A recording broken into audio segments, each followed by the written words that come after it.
ఒక అద్భుత ఆత్మ అవతరించింది. ఓషో 11-12-1931న ప్రాతకాలమున కూచ్వాడాలో జన్మించాడు. ఇది గాడర్వార్కు 40 మైళ్ళ దూరాన భోపాల్లోని చిన్న ఊరు.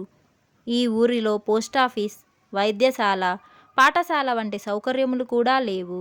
కానీ ఆ లోటును ప్రకృతి సౌందర్యం పూర్తి చేసింది.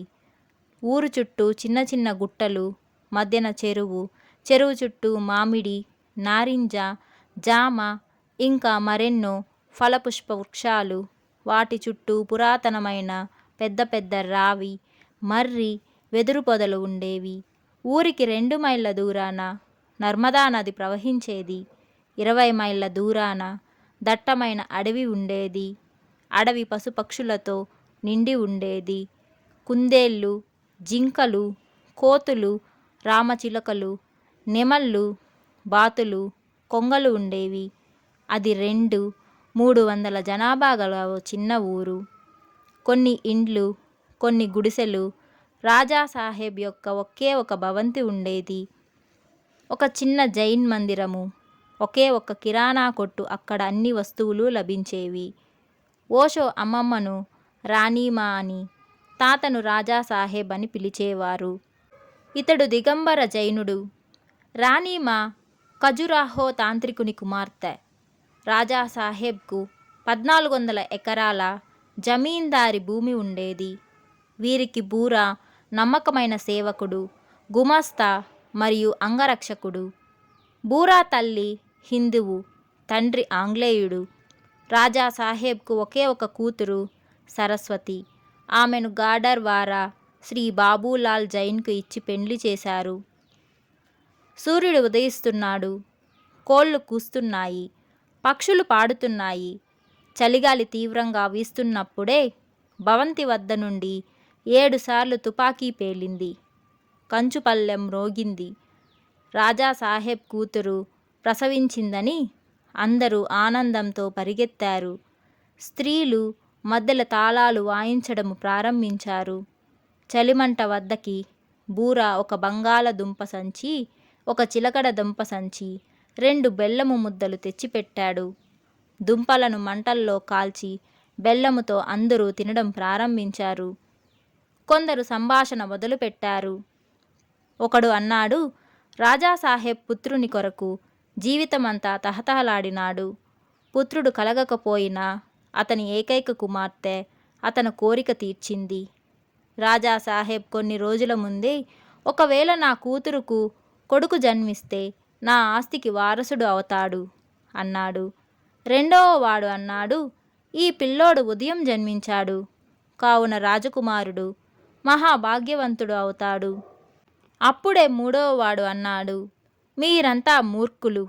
రాజాసాహెబ్ ఇంట్లో గొప్ప మహాత్ముడు జన్మించాడు. మీకు జ్ఞాపకము లేదా?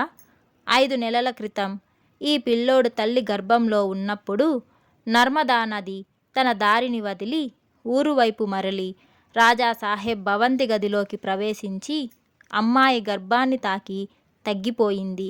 అంటే గర్భములో ఉన్న పిల్లవాని చరణాలను స్పృశించడానికి వచ్చింది.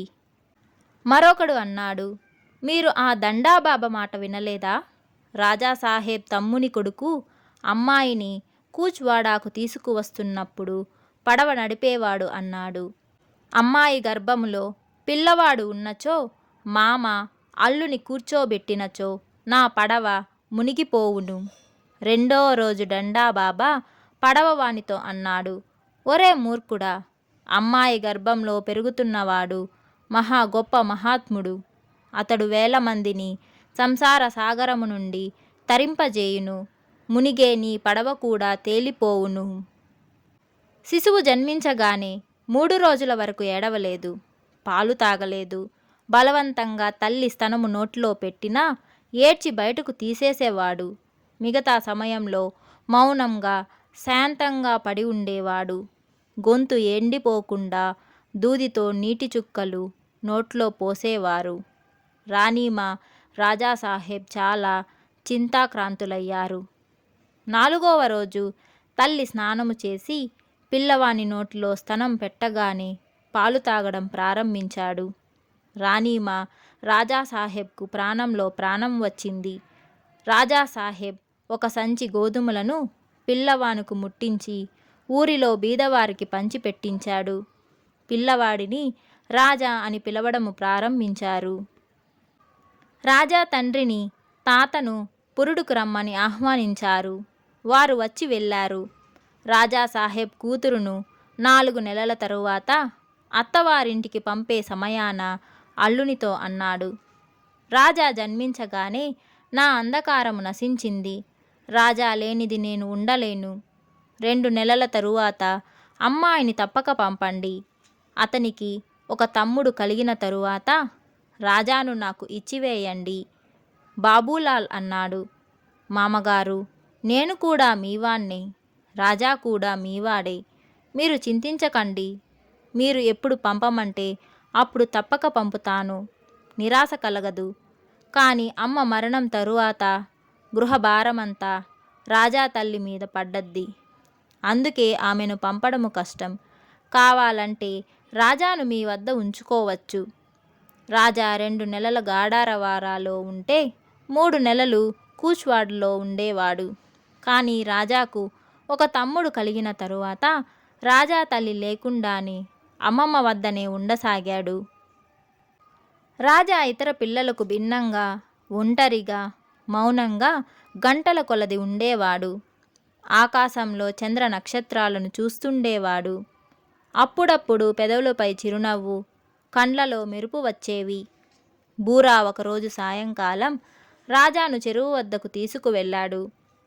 రాజా అస్తమిస్తున్న సూర్యుని చూస్తూ పూల చెట్ల మీద, వెదరు చెట్లల్లో పిట్టల చప్పుడు వింటూ సంతోషంతో కేకలు వేశాడు.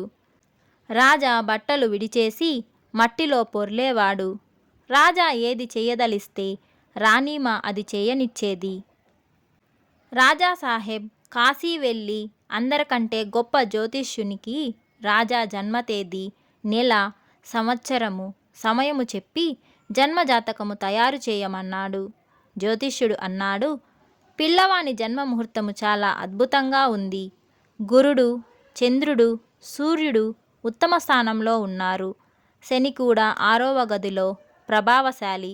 కానీ మంగళము వక్రంగా ఉంది. బాలుడు చాలా ప్రతాపవంతుడు, తేజోవంతుడు. ఇతని జన్మపత్రము తయారు చేసి నేనే మీ వద్దకు వస్తాను. మీ అడ్రస్ ఇవ్వండి. రాజాసాహెబ్ అన్నాడు, మహారాజా, నేను చాలా దూరం నుండి మధ్యప్రదేశ్, జబల్పూర్, కూచ్వాడా నుంచి వచ్చాను. నేను 4-5 రోజులు కాశీలోనే ఉంటాను. మీరు ఎంత దక్షిణ అయినా ఇస్తాను. తయారు చేసి ఇవ్వండి. జ్యోతిష్యుడు 2 చేతులు జోడించి ఆకాశం వైపు చూసి అన్నాడు, మహాశయ, మీరు దక్షిణ మాట ఎత్తకండి. నా జీవితంలో ఎప్పుడు కూడా ఇంత గొప్ప ప్రబల ప్రతాప గ్రహములను చూడలేదు. కానీ నాకు కొద్దిగా సంశయముంది. ఒకవేళ బాలుడు 7 సంవత్సరముల వరకు జీవించి ఉంటే నేను ఖచ్చితంగా చెప్పగలను. జన్మపత్రము తయారు చేసి బాలుని దర్శనానికి వస్తాను. ఇక మీరు ఏమీ అడగకండి. వెళ్ళి భగవంతునితో బాలుని దీర్ఘాయువు కొరకు ప్రార్థించండి.